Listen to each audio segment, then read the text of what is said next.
saya kan sudah murtad dan sudah kafir karena tidak mau mendukung beliau sebagai calon presiden. Kok sekarang minta tolong sama orang kafir dan orang murtad? Ini ada apa ceritanya? Jadi saya pun akhirnya masuk ke partai kita dan menjadikan partai kita ini sebagai alat untuk masuk ke DPR dan DPRD, tapi mereka menjalankan agenda mereka sendiri. Itu terjadi kepada banyak sekali aktivis-aktivis FPI yang bergabung ke kita, ya, tapi kemudian ternyata belakangan melakukan pembusukan dari partai ke dalam sendiri. Nah, ini pengalaman-pengalaman kita yang sangat buruk, ya.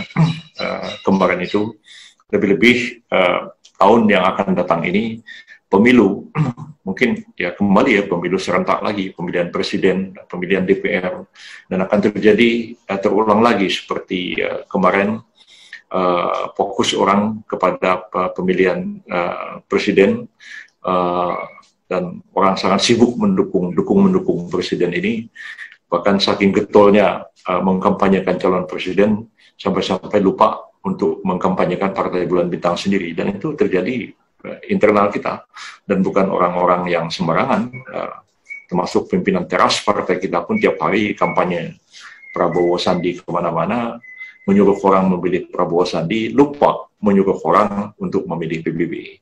Dan itu yang terjadi, ya. Jadi saya juga kadang-kadang merasa sangat miris dan kecewa dengan hal-hal seperti ini, ya. Jadi banyak orang yang kadang-kadang kita ini kalau lagi kesusahan minta tolong kita, minta ini apa segala macam, begitu sudah lepas dari kesusahan ya kita kemudian dikerjain, ya, bahkan dicaci maki dan sebagainya. Jadi hari ini Ustadz Bakhtiar Nasir melalui seseorang menghubungi saya karena besok dipanggil oleh Polda untuk diperiksa sebagai tersangka, dan saya katakan minta maaf, ya silakanlah Pak Bakhtiar Nasir menghubungi Prabowo Subianto, ya mestinya beliau bisa membantu karena beliau kan Menteri Pertahanan, ada di kabinet. Saya kan sudah murtad dan sudah kafir karena tidak mau mendukung beliau sebagai calon presiden. Kok sekarang minta tolong sama orang kafir dan orang murtad? Ini ada apa ceritanya? Jadi saya pun akhirnya sudah bicara agak sinis seperti itu, menghadapi hal-hal yang sebenarnya sangat tidak menyenangkan, dan banyak yang seperti itu, dan saya selalu mengatakan ya minta maaf, ya silakan menghubungi Pak Prabowo, saya kan sudah murtad, ya. Karena akibat dari pemilu kemarin itu jumlah orang Islam di Indonesia itu menurun drastis, ya, karena sekian banyak itu murtad dan kafir oleh Anda semua. Jadi kalau dilakukan pengecekan statistik, berarti orang Islam cuma tinggal separuh di Indonesia. Lainnya itu sudah murtad, sudah kafir semua, termasuk saya. Gitu. Jadi hal-hal seperti ini sangat mengenaskan, ya, dan menjadi pengalaman sangat serius bagi kita, ya. Bagaimana kita berjuang waktu itu membela kasus Kampung Luar Batang, ya kan, kita habis-habisan fight menghadapi mereka, ya. Tapi ketika pemilu, ya kita bendera PBB pun mereka turunkan di sana. Jadi kadang-kadang hal-hal yang seperti ini sangat menyakitkan, dan itu terjadi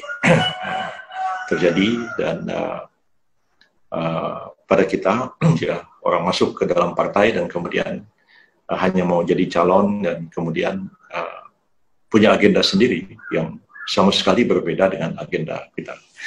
Politik yang seperti sekarang ini yang serba tidak menyenangkan begitu, ya.